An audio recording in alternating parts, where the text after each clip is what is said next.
So you take it away. Let's talk about Germany. When did you go there? How long were you there? That sort of thing.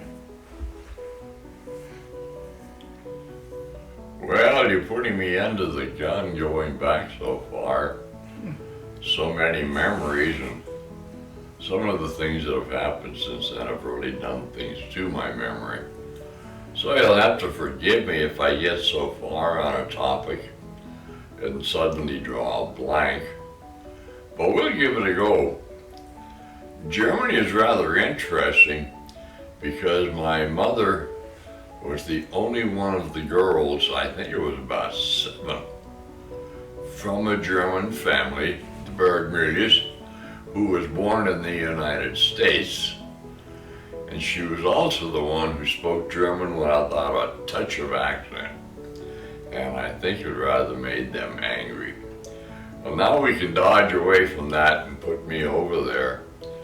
And I guess it was about 1954 that I got off of a ship real nice and purple and green and about 20 pounds lighter than when I got on the ship.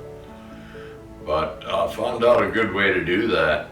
Offer yourself to help the officers clean up their dining room after meals, and you get some good food to eat. Otherwise, you ended up with dry slop. But anyway, let's get us on into Germany. Stationed at Frankfurt, the Air Force Base, which is still there, one of the smaller bases, on weather duty as a weather forecaster, enjoying it no end. And I believe it was over there that I suddenly became aware that my friends at the base were all officers. I was an enlisted man. I can never really figure that one out, and I'm not too sure I have to this day. But they were, I wasn't about to question, and they were a fine bunch of people.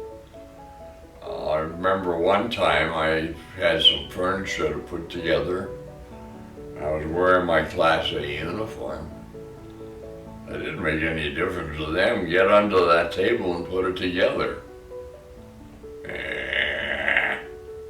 So I did. But while I was under the table, I was also venting myself against this full colonel. He was very easy by this shoe size. He stood about 6'6", and I saw the shoe that held him up tapping his toe on the floor. And the first thought that I thought was, oh, I think I may be hung by the ears now.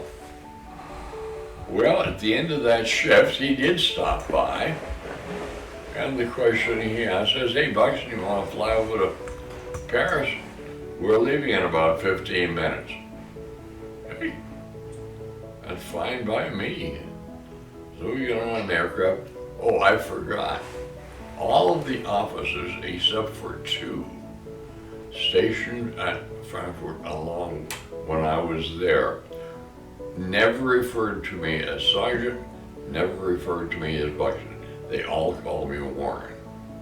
And back in these days, this was extremely rare, but they were all my friends. I never really understood that until recently, and it makes sense, I guess. But anyway, we flew over, and of course, coming off a midnight shift, I'm tired, so I slept all through our visit to Paris.